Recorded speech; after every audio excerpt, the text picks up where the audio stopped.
Welcome to the Living Hell podcast. I'm your host, Jo Doyle. We're here to talk with Shona Beats about anxiety and mental health with a special focus on how mental health can be impacted by AI and social media. At only 30 years old, Shona was signed off from work from chronic anxiety, but she recovered and found her path using meditation. And within months, not only has she recovered, but she joined the Headspace co-founders at one of the most defining health brands and apps in the world, helped to build the product, the team, and the business from the ground up over 6 years, all of which she did off the back of burnout. Welcome to Shona Beats, who is here today to talk about your personal experience with anxiety and mental health, but also your life's work in the space and the state of mental health today in the world, which is a big topic. She joined Headspace in the very early days as employee number 2 and helped meditation go mainstream. She overcame her own struggles with mental health and has developed a neuroscience-backed framework that, as you describe it, can help unlock the potential of humans in the AI era. And as AI continues to hit most of the headlines and as social media continues to embed itself in our lives, it's critical we take a step back and think about how we're living our lives and what we might need to change when it comes to our mental health. And finally, just to say, I love how you put it when you say consciousness becomes the competitive advantage in an AI era. So before we get stuck into the big questions that we have, today I'm going to ask you about your sleep. How do you find sleep generally, and how did you sleep last night? Hi, well, it's lovely and a pleasure to be here. My sleep throughout my whole life has generally been really good. I slept well last night. I have a fairly constant ritual of doing a yoga nidra as I'm falling to sleep. It is a very simple app. I've used it for probably a decade now, and I use it despite obviously having full access to Headspace. But there's this very particular practice which just resonates with me. So this probably sounds really sad, but quite often my husband and I will lie there holding hands. That's so and nice. do the yoga nidra. So I did that last night. And yeah, usually sleep really peacefully. And I have 2 young kids who do not wake me up in the night now. So that is the core definition of me having a good night's sleep. That is a plus. Well, you do look fresh. Thank you very much. That's the makeup. Yeah.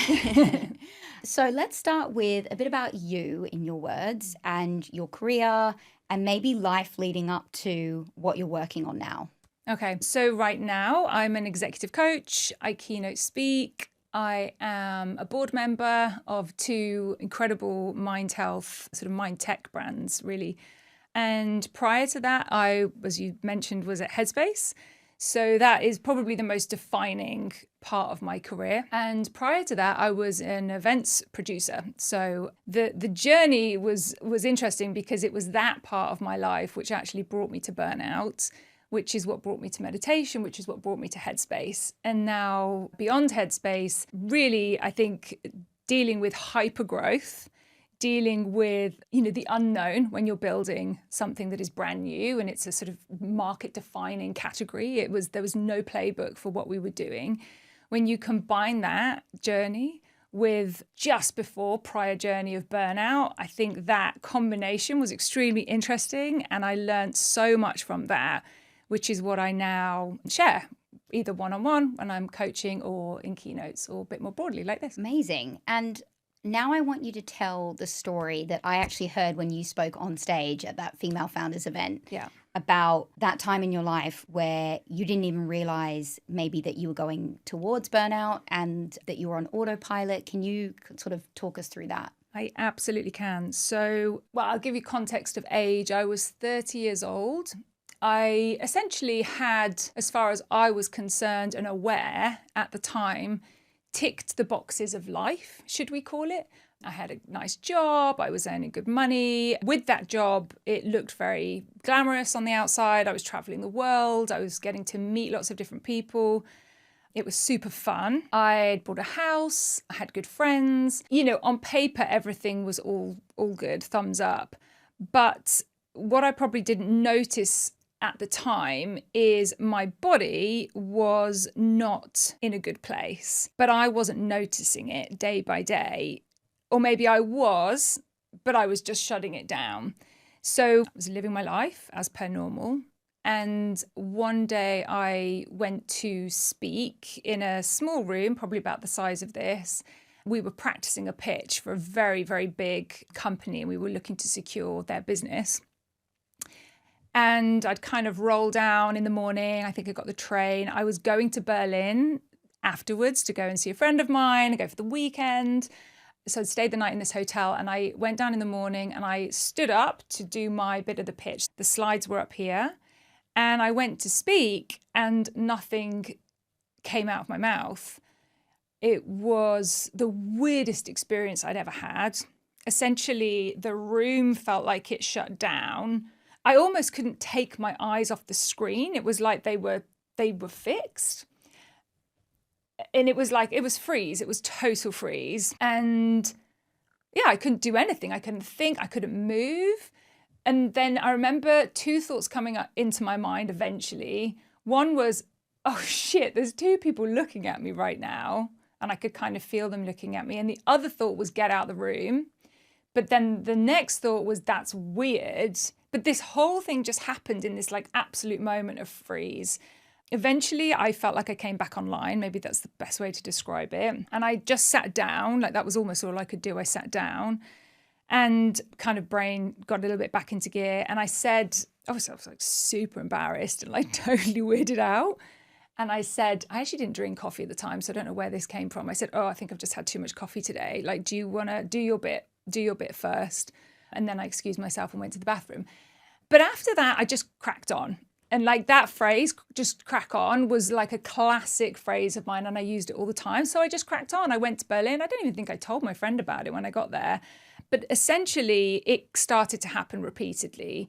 So quite often it would happen in meetings, and the meetings could just be one-on-one.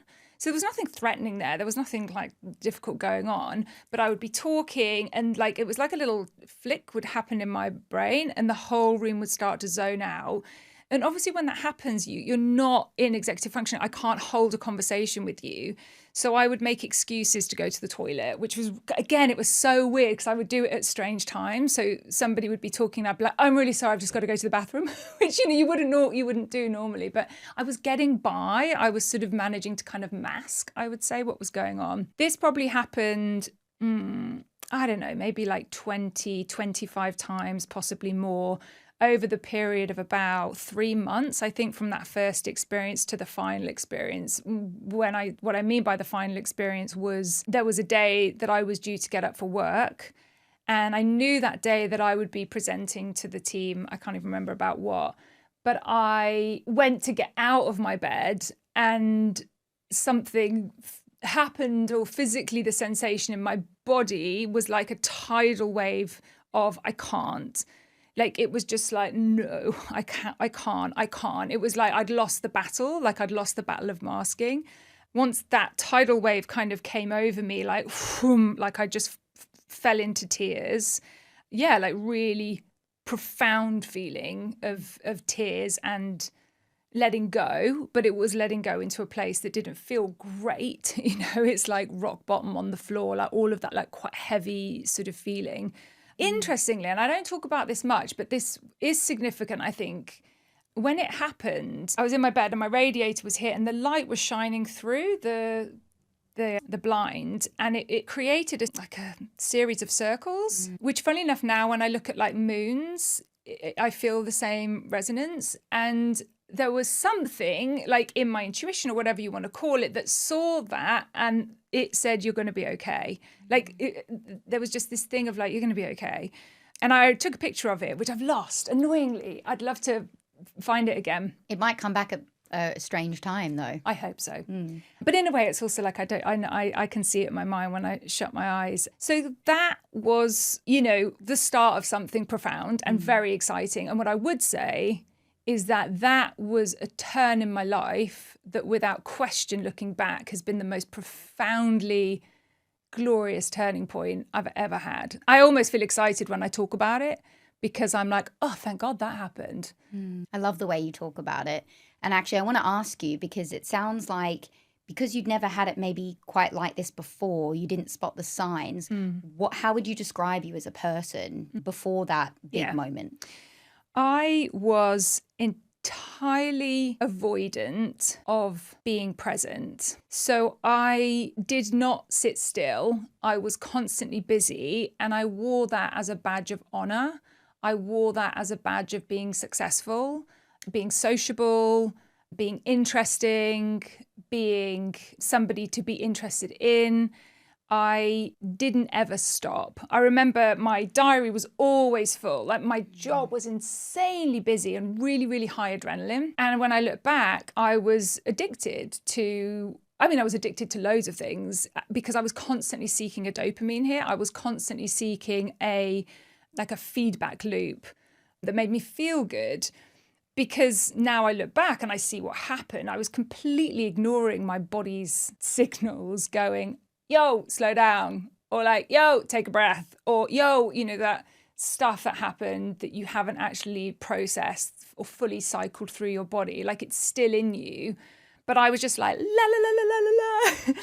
And I think in a way, and I have experienced this with other people since, when I talk about this, they're like, no, it's boring to slow down. No, it's, and I felt that. I was like, no, I don't want to be boring. I want to go to the festival. I want to go to Berlin. I want to do that job. Give me that job. Like, I want to go faster. I want to go higher. I want to go. And I got thrill from that. Like, it was thrill seeking to an extent. But yeah, my body, because we are nature, and sorry, we can't, that's just a fact. We don't operate like that. So yeah, we're not robots. We're not robots. And it's a really interesting one, because I think, obviously we'll talk a bit more later. We've spent decades, thousands of years disembodying ourselves. And I did a really good job of that. Yeah, I mean, a little example that comes to mind. I was doing stupid things. Like, I filled my car up with the wrong petrol. Like, I wasn't present. Like, I was filled my car up with the wrong petrol. And then not long after, a couple of weeks after, I was in a hire car. I had a crash. A lorry came into me, nearly took me off the roundabout, and I was an inch away from slipping down. When I watch you, like, you just held your chest, like, woof. Yeah. I had the experience, and then I was like, I've got a meeting to go to. Like, I need to go to a meeting. I was just out of my body relentlessly. Yes, but my body did what it does best and took me back, basically, eventually. Well, selfishly, I feel like this episode couldn't come at the better time for me, because I feel like I can resonate with a lot of what you just said there, which, is scary, because when you think about where it can lead you to. Absolutely. I want to ask you, so many of us are working on autopilot, or as you say, cracking on. What's the difference between resilience and sort of burning out? Yeah. Well, I'm not a doctor, so I don't know the full kind of scientific terms, but in my language and my explaining burnout is full collapse and exhaustion. So I think that's a state that you end up in. And I think a lot of that is from being disembodied. A lot of that is not being able to hear the signals from, like, inside out. Like, we take far too many signals in from the outside, and we don't tend to listen inside out. And we're not trained to, we're not taught to. Like, it's just, there's never really been discussed. Certainly wasn't in my life. And I think resilience, like, personally, my take on resilience is, I think we've rebranded it in the wrong way. And I think language is tricky because people use language in different ways. I think that resilience can often be possibly seen as this idea that I need to be stronger, or I need to hold my ground, or I need to be tougher.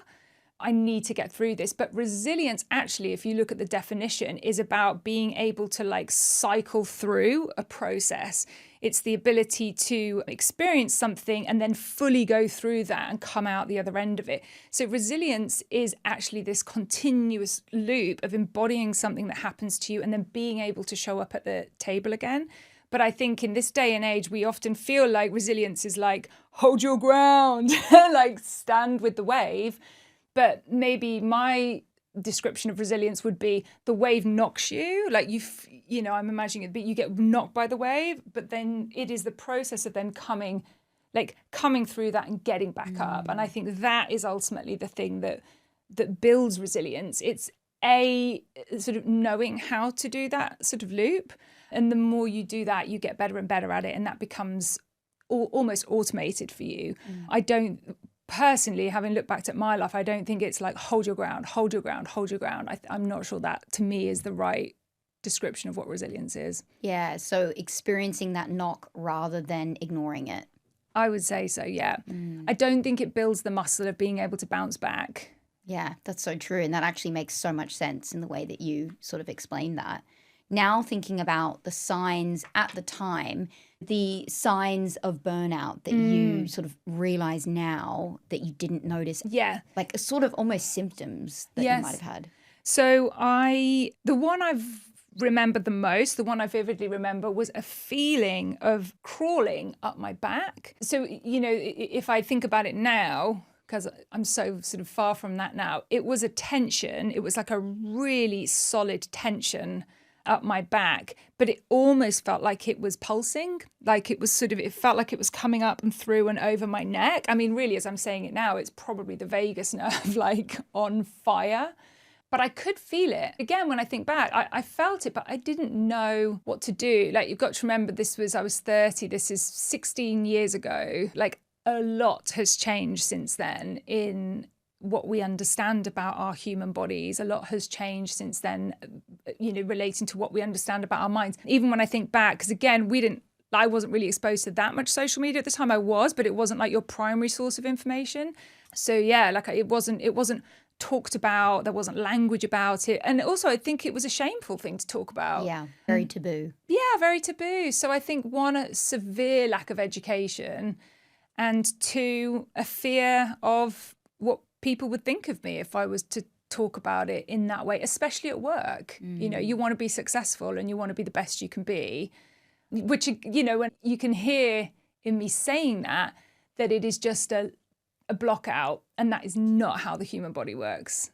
And so you've come to the realization that you might be burning out or something's terribly wrong. Yeah. What happened next? Well, I didn't do anything in response to the feeling that I was burning out until I was on the floor crying. At that point, I realized it was severe. I didn't have any capacity left to get up, put my clothes on and go to work. That was gone. So I called my boss, and I had a great boss at the time, actually, very understanding, which was lucky because I felt safe to call them and say what I needed to say. And I went to the doctors, because at that point, I think when it feels severe, you're like, well, where do I go? So I went to the doctors, and I said to the doctor, again, trying to control the situation, I think I'm going to have a heart attack. My mum had an early heart attack. So that just went through my head. Can you do an ECG on me? So he did an ECG on me, and he said, you're fine, but you have got chronic anxiety. And I was like, what? Like, to me, that was worry. And I didn't see myself as a worried person at all. Because again, I associated worry with a very particular type of person or way of being, and that wasn't me. And the doctor offered, the two options that they offered were medication. Did I want to take medication? And instinctively I said no, not that I wouldn't take medication, and I think it absolutely has its place. And I think more so in hindsight, I realised that there was a feeling of me of like, I don't think that's the way, rightly or wrongly at the time. And the other option was like this mental health pamphlet, like it was a piece of paper folded over with a good bit of clip art. And I was like, no.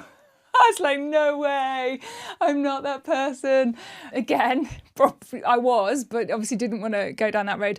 I think I took the pamphlet and I left. But what I did do is I remember going home, I put my coat on and I put my hood up. I vividly remember this. At this point in my life, I couldn't even go to the corner shop and buy something for fear that I wouldn't be able to get the change out quick enough. Like I would start to have a panic attack in just them saying that'll be £1.50, and I would go to get the money and I would have a panic attack, like fuck, I'm not going to be able to do this. Like wild when you think about it. Anyway, so I put my hood up, I got on the bus and I went into Birmingham. I was living in Birmingham at the time. I went to Waterstones and I scoured the shelves for anything on anxiety, and I found a book called The Mindful Manifesto, and the front cover said something like how to live in a stressed out world or something like that. And I thought, right, I'll have that. And that book, the premise of that book was that meditation and mindfulness was a brilliant antidote to where we are finding ourselves as humans. And so with that, I started meditating, and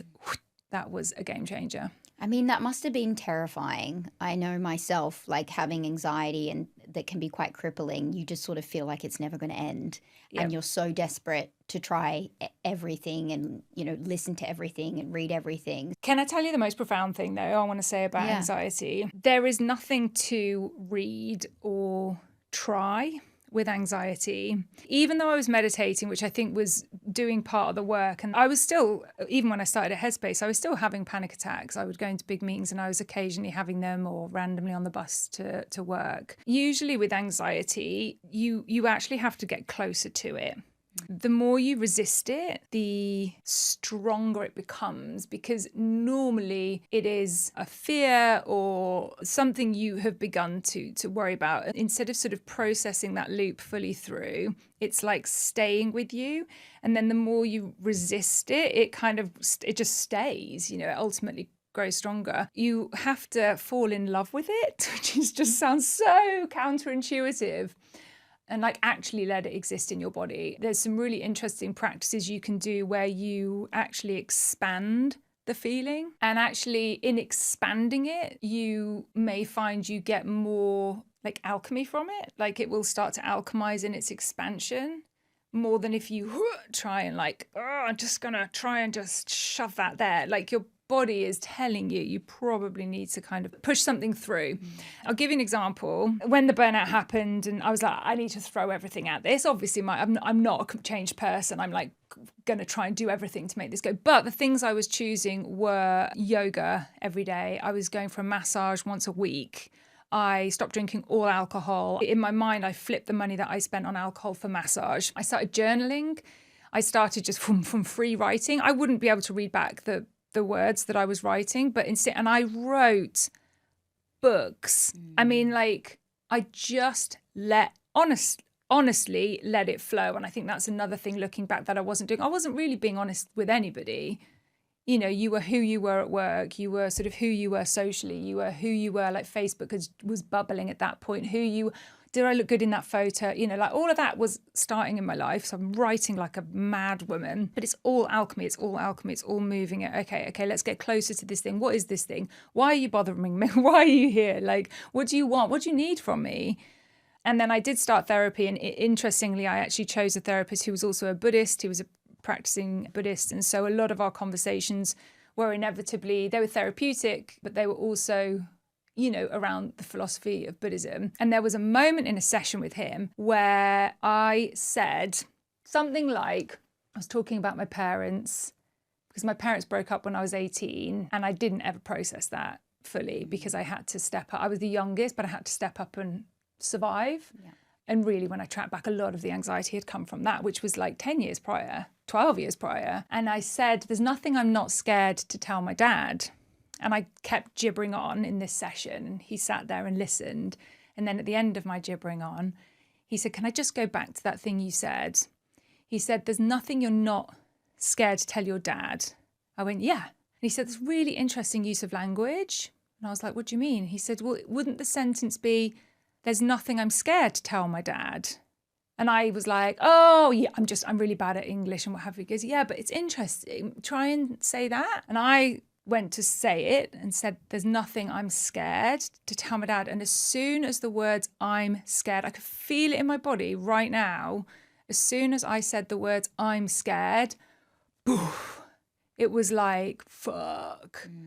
That's what I have been holding on to for 12 years. I'm scared, or I was scared. So when my parents broke, there was fear, there was real fear there was real trauma there.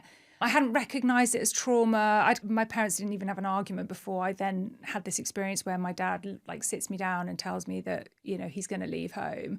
It was a traumatic experience for my body at the time, which I over-justified. I was like, well, everyone's parents break up. I should just deal with it. And But it doesn't matter. My body had its response and I'd hung on to it for 12 years. And in the moment of saying I'm scared, it was like, the release started to happen. And I guess the point is this. I spent 12 years holding on to something, and had I just gone into the eye of the storm, felt it fully, bang, I was out the other side. I was like, oh God. And so with anxiety, my recommendation is try not to hang on to it. Try and give it what it wants. There's some amazing practices you can do. There's a practice, it's a Buddhist lineage practice called feeding the demon, which sounds really intense. and dark, but it's profound. Like, it's profound. And that sort of matches up to what you were saying about resilience, which is you go through it. Absolutely. Yeah. Now, you then went on to take a career break. And it must have been pretty hard to be a person that is so successful, so smart, and at a time where, you know, I think everyone really cared about the image they were putting out there, to then leave that successful company and take that break and take that time.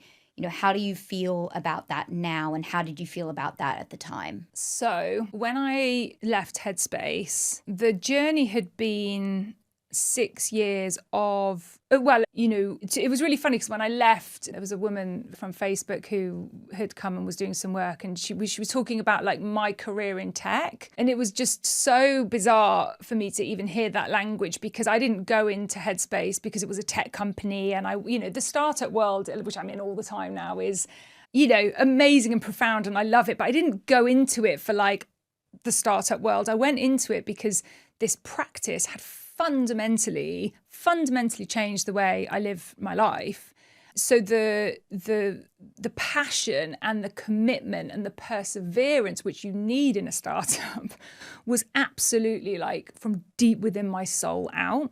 So I was on that journey of like relentlessness for 6 years, but it came from a place of passion. So it actually didn't feel hard. And, you know, I had all these other practices and different ways that I was upgrading my system, my operating system is how I talk about it, which helped me glide through. But that happened for 6 years and it was huge. You know, we were in London, we pivoted to a tech company. It was an events company to start with. Then obviously we expanded out into the US. So then we were moving some of the team over to Los Angeles. And then there was obviously the reshaping of what it was in the UK. There's funding rounds happening here. There's multiple hires. There's so many things going on. It was nonstop. And it was my baby. Like I poured into that like it was my baby, and it definitely felt that way. And I was fiercely protective of it, like fiercely committed. However, I then got pregnant and I met my now husband. And so we met just before I moved to LA. Well, actually, I'd known him for years, it's another story, but we got together just before I moved to LA. So what I would say that happened is, as much as from a career perspective, Headspace was just a beautiful, amazing experience. When I then moved from the UK to LA, my heart was not in the US.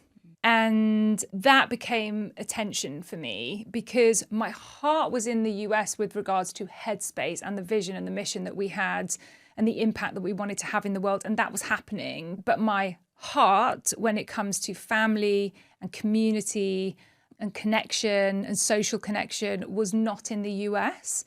So my husband, we got married actually so he could come out to the US, and also I love him. Mm-hmm. But we got pregnant. So I went on maternity. It was tricky at that point because I started missing my family more than ever. My mum physically wasn't that well and couldn't travel that easily. And unfortunately, about the same time, my dad started to get ill as well. Mm-hmm. And he was diagnosed with early onset dementia. So wasn't that hard to leave because I was following my heart. But at this point in my life, and I think this happens for a lot of women when they become mothers, your heart like kind of separates out into pieces. And so it's quite hard to kind of have it all together in its wholeness if your career is over here, your family is over here, you know, your friends are over here. And that's where I was in my life. Like my friends lived all over the world. You know, the career that I loved was in America, but my parents, one of whom was dying very quickly, and I was aware of that now, was somewhere else. You know, for my daughter, what did I want for my daughter? I wanted my daughter to be surrounded by people who would die for her. Like when you become a mum, you know, you want to put this part of your heart in a protective case, or certainly that's what I felt. And that wasn't the US for me. That was the UK. So it wasn't easy, but it was what it was as well. Right. Yeah, like you have to navigate a new evolution of your existence, I think, when you have children. And for me, things shifted.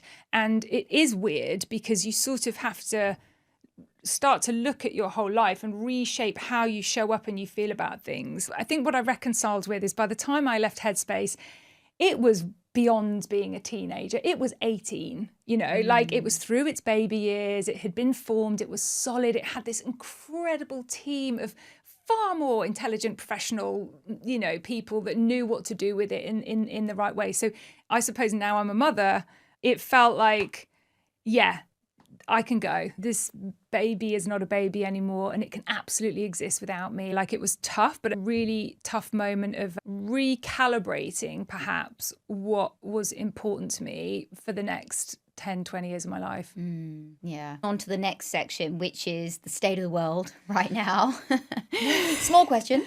And, what do you make of the world right now? Obviously through the lens of you and what you do. So I think what you might mean is like humans on Earth. Yeah, I should say the state of the world in terms of anxiety, mental health, technology, and social media. Yeah, absolutely. I sit with a really interesting lens, I suppose. I've come from both the world of mental health, maybe beyond mental health, sort of mind optimization, should we call it, or human optimization, how we can be well, how we can thrive. And I come from the world of technology. I was over in Silicon Beach with the rise of social media and, obviously now AI bubbling. We've always been in a system. We've always been in a game, I would call it, for millennia. Religion to an extent is a game, if you think about it. Like, it's sort of do X and Y happens, and this is like the framework through which you need to exist. And it's placed on us somewhat, or certainly was placed on us back in the day. And then you obviously have work and the system of, all of that. Now you have this new game, which is actually a game. It's a computer game, which is social media. And I don't think we know it's a game. And I think that's frightening, profoundly fascinating that we've essentially fully disembodied ourselves for decades. And now AI has come along, which is the most disembodied version of a human brain, or the information that flows through a human brain. We are all sort of plugging in to a disembodied experience relentlessly. Like, it's not designed for anything but to make money off you. There's winners and there's losers, and I feel like some people are really winning in technology in terms of money or fame or status, and some people feel like they're losing, and what they might be feeling like they're losing in terms of status, they're actually losing in mental health. Interesting. And sense of self. Well, I think that, I suppose to dive into social media a little bit, I'm 46 this year, so I grew up, like, my consciousness and my mind was primarily developed the information flow was far less when I was younger, far fewer inputs coming in. And the core place that we would go to get information was, for example, the television or a newspaper or a magazine or the radio. All of those things are highly regulated. I'm not saying that they were perfect. Of course they weren't perfect. But the point is they were regulated to some extent. And also you only consumed them like every now and then. You didn't spend your whole day like putting information into your head. So by and large, you were potentially more present. You were definitely living a more sort of real life, so to speak. Social media in particular is not a newspaper. It's not designed like a newspaper or a television program. It is a game. Like, the whole point of social media is to be provocative. It cares only, like, the root of that game is your attention, and it is baked on the principles of gambling. It's fully designed to not do you any favors. Like, it cares not for your wellness in any way, shape or form. We can think that it's caring for our wellness because we might go on there, like, this will be on social media and I'll say something and it might make somebody feel good, or gosh, I'd never thought of that. So you believe by going back into it, I'm going to get my goods here, I'm going to feel well.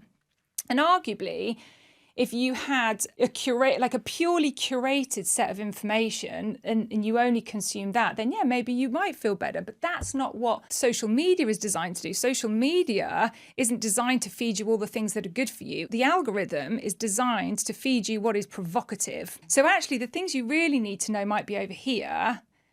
But if you might read that and go, oh, fuck, I'm not even going to look at social media ever again. Bye.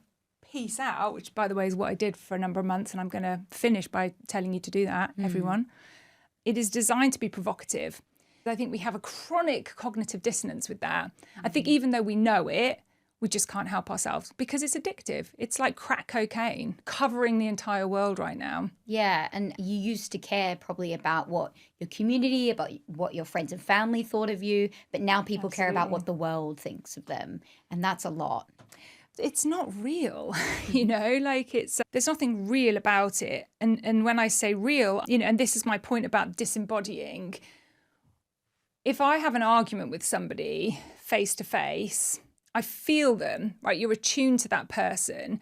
And unless you walk away, which you can do, there's a physical movement. But even in that, if you think about it, if I physically walk away, I've just physically moved my body, okay? So there's usually some sort of physical experience if you're, say, having an argument with someone or a disagreement with somebody. But when you're on social media, nothing is happening in your body. You're often static. So you're getting the input of threat, fear, provocation, opinion, and there's zero embodiment of it, zero. However long you are on that platform, that's all it wants from you. It wants you to feel these things because that taps into your very primal code. Yeah. I say at the start of my keynote, we're running 21st century companies on Stone Age biology, like seriously Stone Age biology. We are still very, very basic creatures, like it or not. Even those that have meditated like relentlessly, you're still going to have a response. If somebody says a sharp remark to you, you're still going to have like a physical response to it. Yeah. But in normal life, if that happens, there is a sort of natural processing that takes place. But in this purely synthetic environment, like it's as synthetic as fuck, do you know what I mean? Like there's nothing real about it. You are basically gambling. You're in Vegas, just sat in front of those machines like da da da da da da da da da da da. I guess the next big question is, how do you think this is impacting our sense of self and our relationship with ourself? Wow. Especially as well for women. Let's narrow it down for women because a lot of our audience are women. Okay, so let's talk about social media specifically. Again, what I want you to take away from this is it is designed to make you addicted, period. Yeah. In a way, I feel like I don't need to say anything else. Because if I say you look up Meta, for example, I'm just using Meta because obviously it's one of the big ones. You look up their annual business report, like what they report to their shareholders. Their revenue model, their business model is about attention because they sell your attention. So I think they made like 161 billion last year, something like that. 97% of that is advertising revenue. It can only survive and make all that money with your attention. This is why slot machines work so well. The unknown gratification is a stronger pull than known gratification. So it's what might come, like what hit might come. I mean, food is the same thing. Like food was engineered with the Bliss Point. Have you heard of the Bliss Point? Right. Things have been engineered to obviously make this is capitalism at its finest. If you wanted to look at it in that way, like if that's the game that you're playing, job done, you're smashing it. So the Bliss Point was basically, I think it's the perfect combination of sugar, fat and salt. And if they engineered this in a lab, there's a curve like this. And right at this point here is like the absolute point at which you are likely to, it's really addictive. Any fraction to one side or the other, it's either it tastes too sweet and so you don't like it, or it tastes too salty and you're out. But there's this thing, it's called the Bliss Point. So they engineered it and it exists in fast food. Like they genuinely engineered that into food. So this has been happening for decades. Yeah. It's just now it's kind of gone from getting your body addicted to getting your mind addicted. So if we talk about women's health, like it's never going to be healthy to be on something that is designed to get you addictive and be provocative. So if you only hold those two things in mind, it's not a great thing for you. Despite occasionally you finding a good piece of content on there, like you might learn something on there. I guess social media started off as a way to connect, and then it was a way to experience and share different ideas and points of view. It feels like anxiety is getting worse. As anxiety builds, it sort of has to go somewhere, all that energy. And it feels like in social media, it's being fueled by hate. And especially when it comes to gender, politics, religion. It feels like we immediately dislike anyone who says something differently. What do you make of that? Well, if I asked you this question, if we sat like this and had a discussion about a topic that we might feel differently about, we'd have a discussion about a topic that we feel differently about. I wouldn't, because of the way I've been brought up, like punch you in the face if you said something I didn't like. I would think about how to put my point of view across. And at some point we would decide we're done with this or we finished, what have you. And then we would move on with our lives. Like that is real life. Like that is actually how real humans exist with each other. That's so true. That's not what social media is, So it's tapping in and back out and in, back out. Absolutely. Throughout the 24-hour period, not in an hour session. Absolutely. So 2 things to remember. Number 1, what is going to come up on your feed is going to be provocative, like without question. So when I say that, it's going to give you a hit. So it's designed to go boof, boof, boof, boof, boof, boof, boof, boof, boof, boof, So like it's punching you in the face relentlessly, or in your heart, or in your fear, or in your whatever. This is a really maybe good way to think about it. So the Centre for Humane Technology is a really amazing organisation. I really recommend people following and reading about, what they share. But they talk about this idea that if if an AI robot was to look at all humans, it would assume that we really fucking love car crashes. Like, because when we go past a car crash, we can't help it. And we're doing that because that actually, if you go back to ancient times, knowing things to be aware of would actually help us survive. We're wired to do this. So social media is going to keep throwing you as car crashes because that makes you stop and stare. I'm going to hover over this. Woof, I'm going to hover over this. It's not even what you like, by the way, it's what you hover on. So true.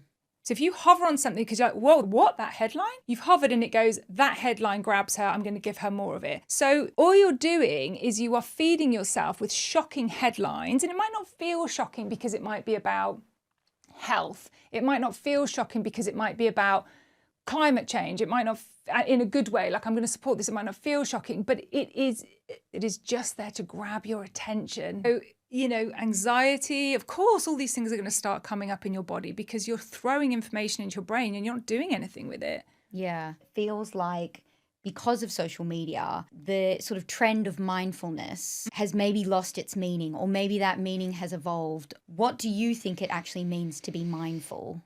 Well, the term mindful means to be present with what is. I don't think that meaning hasn't changed. What does that look like, though, for someone today? Well, I think when Headspace first came out, we'd become quite disembodied as a human species. And I think the reason that it became so successful and so popular so quickly was because in the practice that we were providing for people, it brought them into the present moment.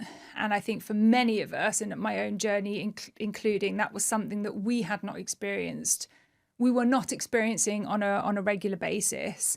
I'm quite pro-tech. Sometimes, I'm not a great fan of social media for all the reasons. And also there are positive things about it. I do understand that there are some benefits that have come from it. Maybe. But I think that the ability for us to offer something on somebody's phone with the Headspace app to actually bring you into the present moment was really profound. Social media, when we launched Headspace, was not as prolific as it is now. But ironically now, people would rather not sit in silence and be with themselves for 10 minutes. They would rather scroll. So we've sort of flipped from the opportunity of being mindful to actually being mindless relentlessly. We are addicted to mindlessness. It's even more important to become more mindful. It's even more important to, as I call it, sort of step into consciousness and get above the algorithm. I'd love it if social media told you every day to take a break. But it's not going to do that. Because, like you say, Headspace was competing against busy lives, and now it's competing against people being addicted. I think the other challenge is that everyone's seeking like a tonic. Everybody's seeking to feel good. And if you're mindful, it doesn't necessarily mean that you'll feel good. You may have to sit with chronic discomfort, but in you training in the capacity to sit with discomfort, to sit with uncomfortable thoughts, but to know that they pass, to know that they move, to know that they're perhaps there for a reason and that's okay. That's what it is to be mindful. I think, unfortunately, that mindfulness, or the idea, got perhaps understood as I'm going to feel calmer or I'm going to feel better. And sure, scientifically, over time, you arguably will feel better, but it doesn't mean it's going to feel nice to sit there with your mind, be a relentless fucker, like just say horrible things to you. Like, that's not easy. Like, that is training, but there's a discipline there. And I just wonder whether we don't want that discipline anymore. We just want short hits of feeling a little bit more dopamine or a little bit more something, or just like drown me out. Thinking about everything you just said, how does a founder and a business owner then go out there and add to the world of social media without sort of compromising what they believe in? Ooh, that is a big question. So there's two sides to it. I think social media has become the space within which a lot of human attention is. It's in there, isn't it? From a marketing perspective, it would make absolute business sense for you to be in there providing some information. But we're talking marketing here. Obviously, you have to consider that, and that's the irony, isn't it? More provocative content will probably get you more hits. I mean, now you're talking about your own values and your own purpose. And I think this is generally what companies are facing nowadays. Like, what values do we have as a company? How do we want to show up in the world? And it's really tricky, right? The art of capitalism is give no fucks and go hard. But obviously, there's a lot of movement with B Corps and purpose-driven companies. So we're looking to sort of change that a little bit. So there's a marketing side to it. But I think the other side is your personal use of social media, your consumption of social media as a founder. So how are you using it for you? And how is your wellness, if that makes sense? If you're going on there and using it because it's a marketing channel for you, use it as a marketing channel and use it mindfully and consciously. But it's this getting sucked in personally and going down rabbit holes and doom scrolling and, having your opinions being shaped by this thing, which is sort of another side. And I think there's two ways that you can go about it. The first way is that you are provocative and that you're trying to go viral and you're trying to get reactions. And the second way, which is sort of slow and steady, which is that you stay true to your core mission and you're trying to find the right people rather than 100,000 people. Absolutely. And I think that even on my own journey, I've learned that, slow and steady, but right people. Yeah, absolutely. Now moving maybe on to AI and the impact on mental health, what do you sort of predict? I think AI is a fascinating and amazing. Like if you actually think about the human achievement of AI, it's pretty punchy. But it is the epitome of the disembodiment that has been happening since the Industrial Revolution. So, because we all back in the day, it was craft jobs. You'd have quite a practical job, and then knowledge work came into the forefront. And so basically humans were showing up for 8 hours a day. And knowledge worker was actually a phrase. It's like you are there to sit and your brain to be used for work. And what's happened with AI is we've sort of manifested the human brain in a complete disembodied way. There is no connection to skin. My phrase is like AI does not have skin in the game. Literally does not have skin in the game. We've created this human, smart is a perfect description for it, full of knowledge, but it is not connected to the game of human existence. So I think the question is, what do we use it for? And what game are we playing? If you are playing a game of capitalism, which has quite frankly never been that concerned about the human existence, like it mines anything and everything it needs to feed itself. AI is a game changer in that sense, more efficient, it doesn't need any sleep, it doesn't have tantrums, it doesn't need to regulate its body, it doesn't need to process its worry or anxiety, it doesn't have any of that. And what we are connected to, although I think we've lost connection to it, is the entirety of the universe. Like we are part of the same thing that the earth is part of, that the moon is part of, that water is part of, that fire is part of. Like that's what our sort of existence is born of. So I am very interested in what happens with that, because I think if we've outsourced this part of a human way of operating to this thing called AI, what does that leave us with? And also what happens when we really dig into that and really bring that back out of ourselves in a profound way. That is my hope for humanity. So AI to me is like a profound awakening of the fact that we're like, oh, we're fully disembodied now. Okay, what does that mean for us now back in our human skins? What does that mean for leaders? How do you need to show up as a leader now? It's not about knowledge work anymore. You're not going to win that game because you're the most knowledgeable person in the room. You're probably going to win that game because you're the most profound person in the room and you're profound to other humans in a particular way.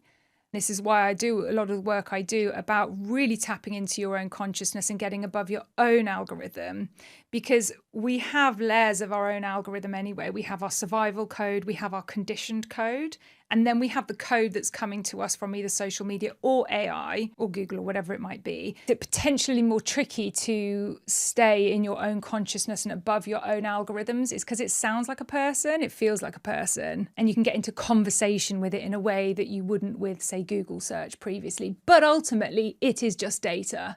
It's just Google search with a wonderful voice connected to it. So again, I think really being aware of like, what am I feeling when I'm using this? Like, you know, am I aware that it is just data that is being presented to me in a particular way? Or am I now in this thinking this is real life? Am I now in this thinking this thing is real? And I love, just to quote you here, when you said AI can do the work, but it can't be present, can't access wisdom, can't lead with consciousness, but you can. Yes. That is such a nice reminder, because I think AI is on the pursuit of perfectionism. And actually, it's good news to hear that we don't have to reach that in order to be relevant, to be valued. Absolutely. Well, also to be happy. If you really take a moment to think about the happiest moments in your life, like I'll share mine because I'm sure they will resonate. Seeing my daughter, you know, open her one eye for the first time, one eye open and the other stayed stuck for a bit. I'll never forget that feeling. And when I think of that, like even bringing that memory to mind, like my body is flooded. You know, the moments I have seen a profound like sunset or sunrise and just being present with that for a moment, moments of laughter with family or friends. These are the things I think that ultimately make life worth living. AI won't give you any of that. It's not going to even resonate with you on that level. I talk about the 3 A's when I'm working with people. I talk about awareness, which is essentially seeing your code, altitude, which is really rising above your code and questioning it, and then alchemy, which is rewriting your code. So that's the kind of whole like stress cycle. But there's a 4th A that I don't talk about much in business, which is awe. And AI won't seek or experience awe in the way that we do. And I actually think it's one of the biggest missing parts of the human existence. And I think it's started to disintegrate with the disintegration of religion. So many people are saying they're not religious anymore. They're kind of turning away from the big brands, if you want to call it that.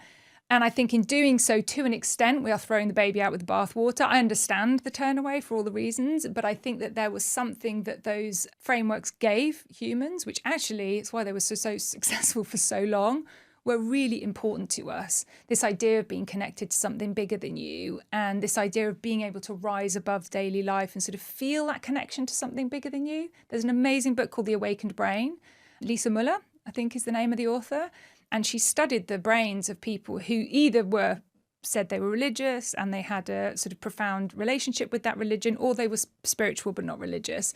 And the brain, in those people, the brain would light up in certain areas.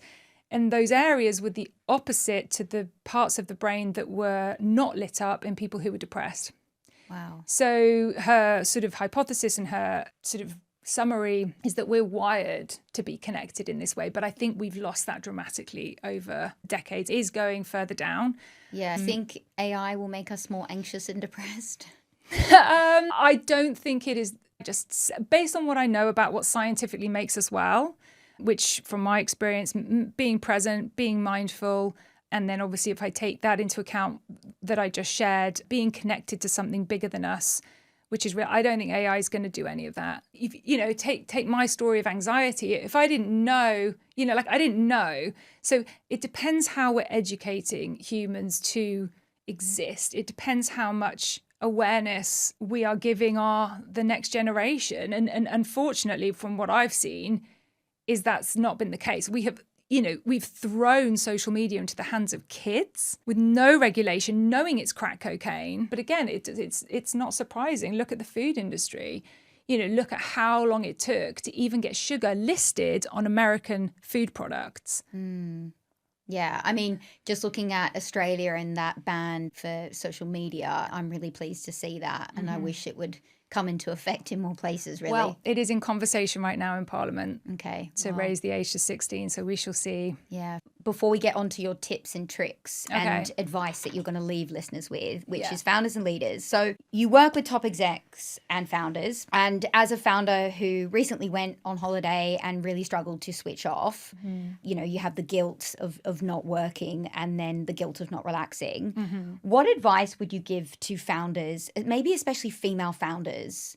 If you have a guilt about not relaxing, you've probably become wired to believe that that equals lack of success. If you knew in your soul that your rest was the most productive and valuable thing that you could do, you would do it. So either one of two things is probably happening there. Either you are not aware that actually as a leader, which is different to an independent contributor. So as an independent contributor, which is normally where you get to before you become the leader. So you've become excellent at something, and that thing is normally production. So you produce something, you do something, you deliver on something. So you learn to wire yourself that if I do more things and I do them well, that equals success. So that's the program at which you're running. So when you step into leadership, which isn't quite the same, you're not producing in the same way, if that makes sense. You actually have to have a more strategic lens. You have to constantly be a few years, at least quarters or a few years ahead of what you're doing, so you can strategically look back and kind of work out. That is a very different job. That's a very different role. But you probably are still taking in the wiring from independent contributor. So it actually feels dangerous to rest. It feels dangerous to think, like to stop and think. Or, for example, you might be like, actually, I just need to go and sit and have a coffee in this coffee shop and just genuinely sit back and kind of let the kind of thoughts go through. Or I need to meditate because in doing so, I will get better awareness on my own code and I will therefore understand what I'm likely to do when I go into this pitch meeting, not what I want to do, what I'm likely to do. And then you have a choice because you've developed awareness. These things, they don't make sense to an independent contributor. If you feel guilty, oh God, who do I think I am? Just taking some time to meditate and what have you. I can see your face, you're like, because it feels scary. It feels like but it's not the case. Yeah. So when I'm working with founders, I'm almost looking to reprogram them into leaders. Yeah. And I think it's hard as well because that tech bro culture where it was cool to stay in the same clothes and not shower and work 24 hours and sleep for like 2 hours across 1 week. You know, some of the investors that might be investing in your business might come from that culture. Yeah. So it's really hard to not have those thoughts in your head where it's like, well, you can't really want it that much if you're going to take the whole day off. You can't really want it that much if you're going to, you know, go away for Christmas. It's hard. Do you know what I would say to that, though? Like, I work with a lot of investors. I think my argument would be what an investor is looking for more is a successful founder. And if you know to be a successful founder, I need to meditate 10 minutes a day, non-negotiable. I need to take a week where I tap out, non-negotiable. You just have to rise above that. I think the problem is we don't, particularly as women, we don't feel that we have the authority to lay out our own stall. So what we do is we keep the programming of that fear. Oh God, if I'm not that person, but like you do you. You know, your success needs to be driven from what you know success means to you, what you know resilience means to you. Because we're taking too much information this way, trying to decide what resilience is versus tapping into our own bodies, going, that is what resilience is to me because I'm feeling it and I'm listening to my own code and my own intuition. We are so lost in noise that we can't hear. So going back to my story, I couldn't hear what my body was trying to tell me. And by the way, your body is just the most profound bit of like kit, like beyond AI. But we don't know how to listen to it and follow it confidently. I think what women are also dealing with as leaders and founders is fascinating. We're carrying a lot of old survival code, which is be a good girl, don't be bossy, don't speak up, which is ingrained in us, as well as now go found. You know, so and this is my point about alchemy, and this is why I'm constantly working with leaders on alchemy. You have to, number one, see that code. I can see what's popping up here. Number two, you have to rise above it and get a really good sense on it. Okay, That's a story I'm telling myself, but I get it. It's a story that's been being told to women for like millennia. Okay, do I need that story anymore? Nope. So now I need to alchemize the feeling that the story is putting in my body. So the feeling is going to still like trigger, but you can move that through your body so then you can go and do the pitch. And I'm telling investors, hey, listen, you need to really invest in diverse founders, including women. It's not just investing, it's understanding them, it's letting them thrive and work in the ways that you just described so that they can be the best founders and leaders as possible. Yes. And I think I want to ask you two last questions. One for our like everyday listeners that might be struggling with anxiety, and then one for maybe the female founders. What would you say to someone who's really struggling at the moment? What advice would you give them? The main bit of information or advice that I would give to somebody who is feeling close to burnout, close to anxiety, close to stress is to stop the information input. No more reading, no more social media. You need to start to get connected to your own inner wisdom. And to do that, you need to go quiet. You need to black out. You need to go quiet. No bit of information is going to go into your head and fix your anxiety. No bit of information is going to fix your stress. No bit of information is going to fix your burnout. It is a bodily situation within which you find yourself. So you want to clear all the inputs. And I would get as disconnected from anything tech. I would go and find a quiet place in nature. I would grow some vegetables. I would plant a seed. I would get your hands in the mud. I would have a weekend task of I'm going to go and buy some tomato seeds, whatever floats your boat. I'm going to plant these seeds. I'm going to water these seeds. And then I would begin that relationship with that plant. I'm not sure it's the right time to plant tomato seeds. My husband's a horticulturalist, sorry, whatever. But genuinely, I would do that. Or I would go and practice yoga nidra. I would go and sit with meditation. I would prepare that it might not be comfortable. You know, there are other practices that you can do where you actually sit with the feelings that come up in your body. But the more you keep chasing to get away from those feelings, the more you're looking for information to fix it, you will just be constantly running the same old script again and again and again. And I just don't think it's going to move. So I would switch off. And when I say stop social media, I mean it. Come off it, delete it from your phone for 2 months. Because when you come back to it, you will likely have tripped your relationship to it so significantly and realize how pointless it is in your actual living life that when you do go back to it, you will use it more mindfully and hopefully in a less addicted manner than perhaps you might be. What would you say if your advice is different for founders and leaders? I think for founders and leaders, you have to remember that you are placing yourself into a role which is hard. And I think you cannot underestimate in the same way that, you know, when people are playing sports or they're playing, you know, high level sports in sports teams, they are really conscious about their body. They're conscious about how their mind shows up and how their body show up. And I think that we forget that we need to do the same because we are a human body. And this is my point about the disembodying. It's like we somehow think we're just these brains and we're not connected to this body is coming with us, but your body is coming with you all the time. You may be sat at a laptop like this for 8 hours a day or 9 or 10 or 12 or however many hours you're doing it, but your body is there as well. Leaders really need to know that this is a bodily kind of processing situation. So this ability to see your own code, to rise above that code and notice what's going on for you and then alchemize that. Like this is how I coach. I'm like constantly going through either one of these 3 capacities to keep that leader or to keep that founder in flow and present and resilient. But yeah, it's intense. Like, do you know what I mean? Like you're pushing your body through something when you're building something or you're leading a team. It's warrior-like status. Like I see it as warrior-like status, and warriors were like profoundly physical, you know? I like to invite leaders and founders to see themselves in that way versus I just need to be right or I need to be in control, because it's not about being in control. You can influence, but you cannot control.